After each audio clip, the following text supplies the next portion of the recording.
Welcome to another train update. Today we have several things to review with you, and here we are, the first of the year with our first program, and welcoming Tracey Sparks joins me today. Hey, welcome. Today, Tracey, we want to talk about some things in our learner segment. And did you know that there's now 25 states that are registered in using train? Wow, that's great. It keeps growing year Growing every after day. year. We wanted to kind of go through and walk through some of the general steps and what a learner has to do to create an account. There are several steps to create an account. Let's do an overview of that process. First, you need to go to your ky.train.org website. Second, on the home page of Train, you'll need to click there where it says create an account. Okay. Next, then you'll need to create your own login and password. Of course, you know there's millions of users using Train, and so be very selective of your password and your login. And then on that first page, it will give you feedback of your login name and when you create it, if it's already taken or not. Exactly. It's almost like setting up an email account at Hotmail. Is if you use a username that's already been taken, it will tell you that that has been Correct. used. You don't have to do. The second section of that create an account process, you come to a portal page and you have to select a group at the state portal. Now, local health departments, you'll actually find your health department name in that list.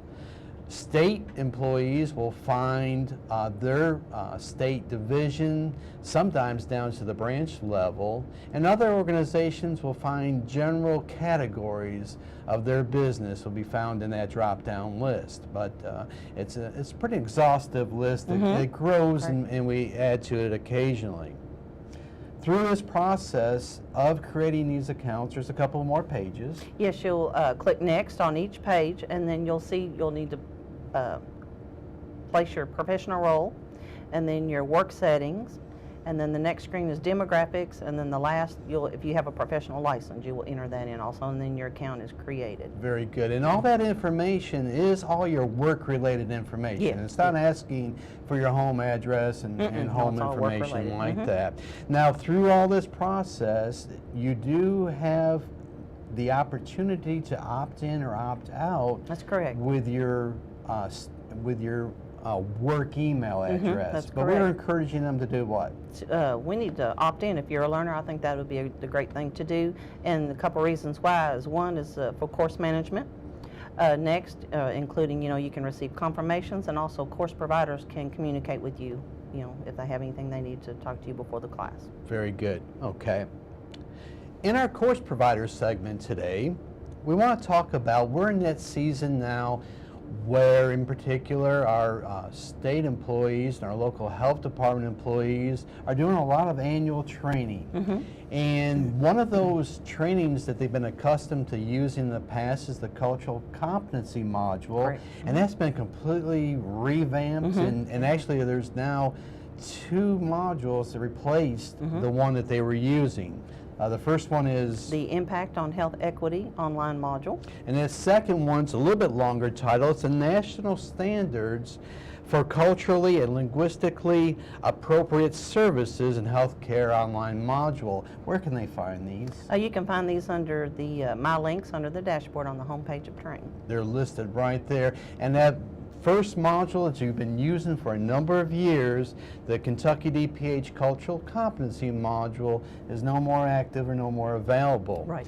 And we really are excited about this program, and we're really excited. I think there is even plans for additional modules for cultural competency.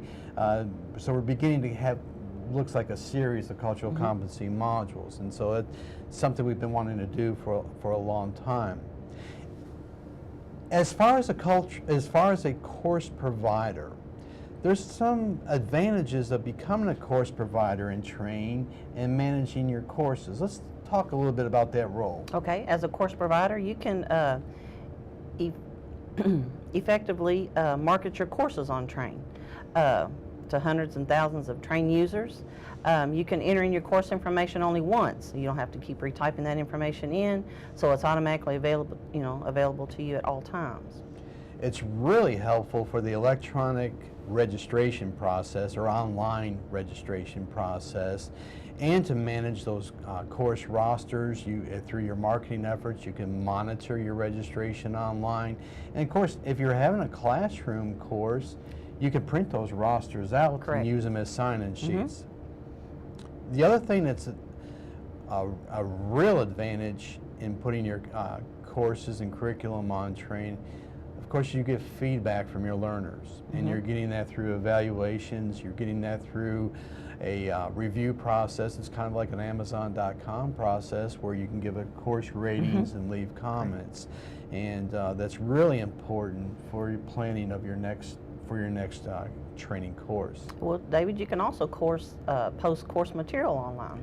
Absolutely. So there's a lot of times that prior to attending an event, you can have things like agendas and PowerPoints and just other supporting documents that your learners will have be able to print right through the registration process from Train. I want to spend a little bit today in our frequently asked questions segment. I want to talk about some things that we've been kind of monitoring in the emails and phone calls, support calls that we've been receiving. One of the things is people with newer browsers, the Internet Explorer 11 browser in particular, when they display things in Train, for example, when they go to create an account, some of the drop-down boxes will be missing content. Sometimes when a learner goes to the registration tab of a course and goes to register or launch, those buttons seem to be missing. And the Train folks nationally are doing some updates to correct this, but in the meantime, there's a couple of things that an individual utilizing Train can do with Internet Explorer 11. They can run that browser in what's called Compatibility View. Yeah. How do they do that?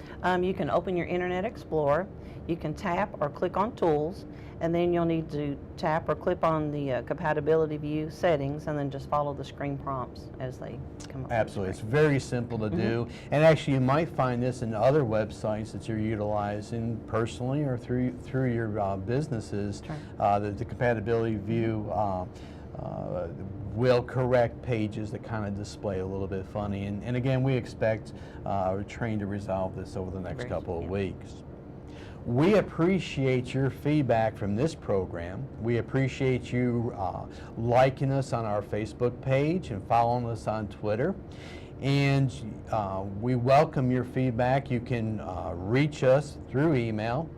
It's at the bottom of our screen now, the KY Train Support at ky.gov. And send us our emails if you want suggestions or ideas for upcoming programs. We are monitoring that, and we will be coming back to you in a couple of weeks with additional Train update information. Thank you very much.